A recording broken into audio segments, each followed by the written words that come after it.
सही रहते हैं तो उसका हमारी जिंदगी पे, हमारी लाइफ पे क्या इम्पैक्ट आता है। आपने पानी बहते हुए देखा है? सबने देखा होगा, किसी ने टीवी पे देखा है, किसी ने मतलब क्या फिजिकली देखा होगा। पानी जब बह रहा है, चाहे वो नदी है, चाहे कोई तालाब में तो खैर पानी बहता हुआ नहीं होता, झरना है जैसे, नदी है, इस टाइप से आपने पानी बहता हुआ देखा है। और अगर उसके सामने रुकावट आ जाए तो क्या होता है? थोड़ा सा वो मुश्किल से निकलता है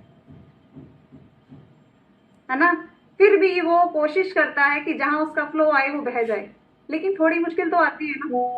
सेम ऐसा ही हमारी बॉडी में 7 चक्र होते हैं, और अगर उनमें कहीं भी रुकावट आ जाए तो हमारा फ्लो टूट जाता है, हमारे लाइफ का फ्लो रुका।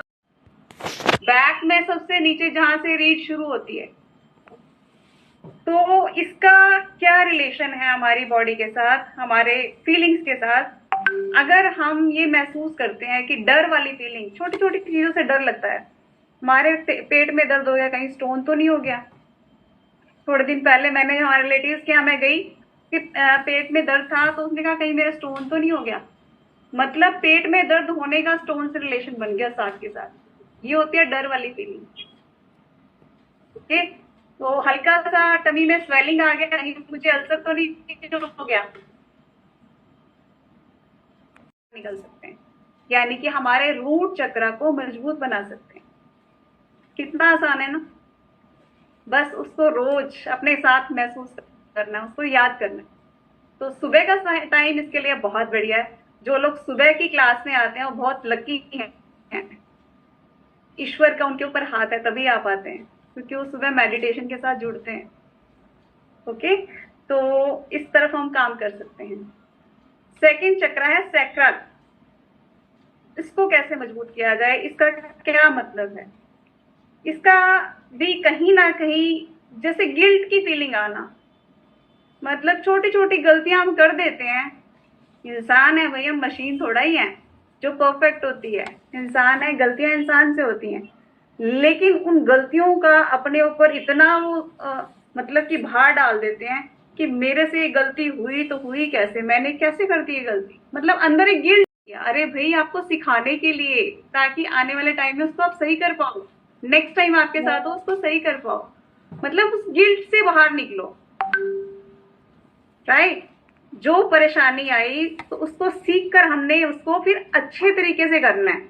अगर हम वो गलती करते ही नहीं, पहली बार में ही सब कुछ सही हो जाता, तो हम सीखते कैसे?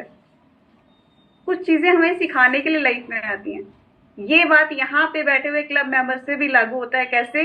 जैसे हम लोगों के रिजल्ट, किसी का तो बहुत जल्दी आ जाता है, 1 मंथ में 5 kg, किसी का 1 kg भी नहीं जाता। तो जिसका 1 kg तक नहीं जाता वो आ जाता है गिल्ट में कि उसका तो चला गया, मेरा तो जा ही नहीं रहा। और जिसका जल्दी चला गया ना, उसको इस चीज की कदर भी नहीं होती, क्योंकि उसका बड़ी आसानी से चला गया, उससे कुछ सीखता भी नहीं है। और जिसका थोड़ा आराम से जाता है, इट मीन्स वो बहुत कुछ सीख जाता है। का मूल मंत्र जो होता है वो आपने आज हम लोग को समझाया है कि किस तरीके से हम अपने शरीर के अंदर ही हमारी इतनी पॉजिटिव एनर्जी होती है, और उसे कैसे हमें बाहर लाना है, कैसे अपने आप को एनर्जेटिक रखना है, कैसे नेगेटिविटी से निकल करके पॉजिटिव ऑरा रखना है। वो सच में आपने जो एक चीज़ बताई है, मेडिटेशन, जो कि हमारे लिए एक भगवान का दिया हुआ वरदान है। अगर हम उसको फॉलो करते हैं तो सच में ज़िंदगी बहुत ही हैप्पी से भर जाती है। लगता है कि लाइफ में खुशियाँ ही खुशियाँ आ गई हैं। तो सवेरे वाकई में मैं भी ये सेशन ज्वाइन करती हूँ डेली, एंड मेडिटेशन कभी मिस नहीं करती हूँ। तो दिन बन जाता है, ऐसा लगता है कि जितनी भी प्रॉब्लम्स हैं एक सॉल्यूशंस मिल जाता है हमें। कोई भी प्रॉब्लम आती है उसका हमें तुरंत सॉल्यूशन मिलता है। तो ऐसा लगता है कि ये वाकई में भगवान का दिया हुआ वरदान है, और ये क्लब तो वाकई में वरदान ही है कि सारे कोचेज